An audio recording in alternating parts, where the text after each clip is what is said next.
Hello everyone, কীরকম আছো সবাই?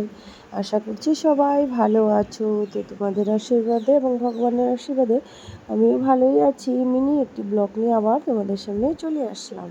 তো দেখো বন্ধুরা, সকালে স্নান টান হয়ে গেছে। তো এই যে চলে আসলাম ঠাকুর ঘরে। সকাল বলতে এখন 11টা বাজে। কেননা ওয়েদারটাও খুব খারাপ, বৃষ্টি পড়েই যাচ্ছে, অনবরত বৃষ্টি হচ্ছে। বেশি বৃষ্টি হলেও ভালো লাগে না, কাপড় চোপড়ও শুকাচ্ছে না, মানে ভীষণই বিরক্ত লাগছে। তো কী করবো, কাপড় চোপড়গুলো তো রোজই ধুতে হয়, বাচ্চা আছে, বাচ্চার কাপড় রোজই বের হয়। তো এই কাপড় চোপড় ধুয়ে সব কিছু ঘরের যেগুলো কাজকর্ম ছিল সব সেরে তারপরে স্নান করে নিলাম। স্নান করে চলে আসলাম ঠাকুর ঘরে। এখানে ঠাকুরের পুজোটা দিয়ে তারপরে চলে আসলাম রান্নাঘরে। তো এইদিকে দেখো, আজকে বেশি কিছু রান্নাবান্না করিনি। মসুর ডাল বানাবো আর গাজর আলু ডিম দিয়ে একটু ভাজি করব।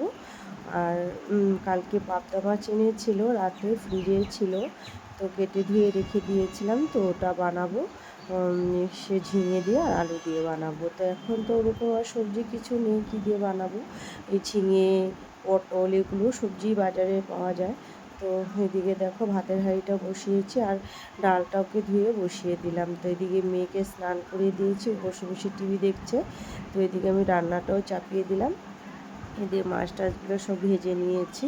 ভেজে এখন ঝিঙে আলুটাকে অল্প ভেজে নিয়ে তারপরে তরকারিটা বসিয়ে দিয়েছি। তো ওয়েদারটাও খুব খারাপ, আজকে সারাদিন বৃষ্টি পড়েই যাচ্ছে। তো ভালোও লাগছে না, এত বৃষ্টি হচ্ছে।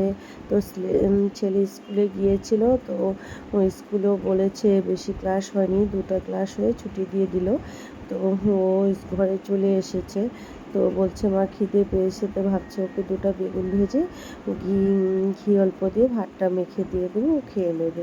তো এদিকে তরকারিটা বসিয়ে তারপরে যাব ছেলের জন্য একটু বেগুন ভাজা করব। তো এদিকে তরকারিটা আমার হয়ে গেলে এদিকে সবাইও আমরা খেতে বসে যাব, কেননা ওয়েদারটাও ভালো না, খুব ঠান্ডা ঠান্ডাও লাগছে। তো সবাই জলদি করে খাওয়া দাওয়াটাও সেরে ফেলবো দুপুরে। তো এদিকে রান্নাবান্না হয়েই আসছে আমার। এদিকে দেখো ঝিঙে আলুটা দিয়ে ভালো করে কষিয়ে তারপরে জল দিয়ে দিব, দিয়ে তারপরে মাছটা ভেজে রেখেছি ওটা দিয়ে তরকারিটা নামিয়ে নিব। আর একটু সব কিছু শাক ছিল, পুঁই শাক ছিল আলু দিয়ে, আর একটু সাথে ঝিঙেও দিয়ে ভালো করে পাতাগুলোই বেশি দিয়ে একটু তরকারি বানিয়ে নিলাম। আর এই যেদিকে ছেলেকে একটু বেগুন ভেজে ভালো করে একটু মেখে দিলাম, তো ঘি দিয়ে মেখে দিয়েছি, তো খেয়ে নেবে। আর এদিকে আমি আরও রান্নাবান্না যেগুলো আছে এগুলো করে নেব।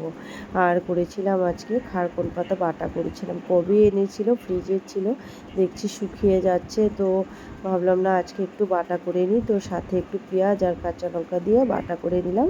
আর এদিকে দেখো বিন গাজর আলু সব কিছু দিয়ে একটু ভাজা করলাম। আর ঘন করে একটু মসুর ডাল বানিয়েছি, সাথে একটু কোয়াশ দিয়েছিলাম, দিয়ে ভালো করে সম্বাস দিয়ে নিচ্ছি, খেতেও ভালো লাগলো। এই দিয়ে দুপুরে খাওয়া দাওয়া করলাম, তারপরে একটু বেড়াতে গেলাম। টাটা বাই বাই, সবাই ভালো।